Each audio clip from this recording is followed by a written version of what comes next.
Ya, kita mulai. Kita kembali lanjutkan Prime Time News. Saya ingin ke Bang Refli. Bang Refli, kalau dari perspektif ketatanegaraan apa yang berlangsung saat ini menurut Anda? Iya, saya ingin mengatakan apa yang sebenarnya diharapkan oleh DPR ya dengan katakanlah melarang salah seorang menteri untuk ikut rapat. Nah, ini kan menarik ya. Perkara itu kemudian hasil dari sebuah pansus dan kemudian diparipurnakan dan ini paripurna sementara sebenarnya pansus sementara karena pansusnya masih bekerja dan belum laporan final. Tetapi bisa tidak membayangkan kalau seandainya misalnya Presiden Jokowi tetap tidak ingin memberhentikan Rini Sumarno. Apa yang harus dilakukan? Apakah kemudian DPR ingin bergerak kepada hak menyatakan pendapat? Karena setelah 6 bulan, ya kan? Setelah 6 bulan dikeluarkannya rekomendasi itu, tetap saja tidak diberhentikan. Itu satu. Dan kalau seandainya memang kemudian tidak diberhentikan, lalu kemudian dibiarkan untuk tidak mengikuti rapat, apa itu ketatanegaraan yang ingin dilalui dengan keputusan yang seperti ini? Karena itu menurut saya harus ada breakthrough-nya, ya, harus ada dalam tanda kutip kewarasan publiknya menurut saya untuk menyikapi soal seperti ini. Entah dari sisi DPR, ya, dari sisi Menek BUMN-nya maupun dari sisi Presiden Jokowi. Pilihan bagi Presiden Jokowi gampang, misalnya berani nggak berkirim surat kepada DPR, saya tidak akan mengganti Rini Sumarno. Silakan, misalnya.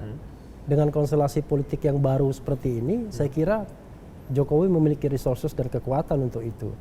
Tetapi kan intinya adalah sekarang ini kan mau dicoba balancing terus-menerus. Nah, kita tidak tahu sampai kapan.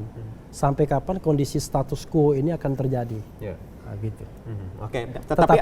Tetapi yang ingin saya katakan, ya dari sisi etika politik, kan yang namanya etik itu kan tidak diatur, tetapi soal kepantasan, tidak pantas dan lain sebagainya.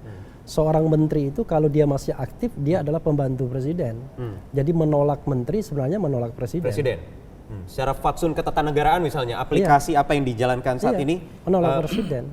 Perihal itu tidak diatur, kemudian karena ini dia balik adalah lagi soal pembantu etika. presiden. Seorang menteri itu datang ke DPR atas nama presiden bukan atas nama dirinya sendiri. Karena itu apakah seorang presiden mau memberhentikan menteri, mengangkat menteri, itu betul-betul adalah kehendak presiden. Makanya jabatan menteri ini walaupun tinggi, itu sebenarnya jabatan yang paling gampang dibeginikan.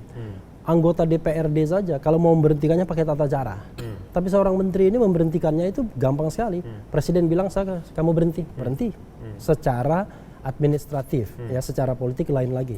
Nah, tetapi intinya adalah fakta mengatakan 6 bulan berselang, rekomendasi tidak itu dijalankan juga. Bukan tidak dijalankan, belum dijalankan. Saya tidak tahu. Tetapi memang yang saya pahami adalah karena ini rekomendasi bersifat sementara, terlihat sepertinya presiden juga wait and see untuk menunggu rekomendasi akhir.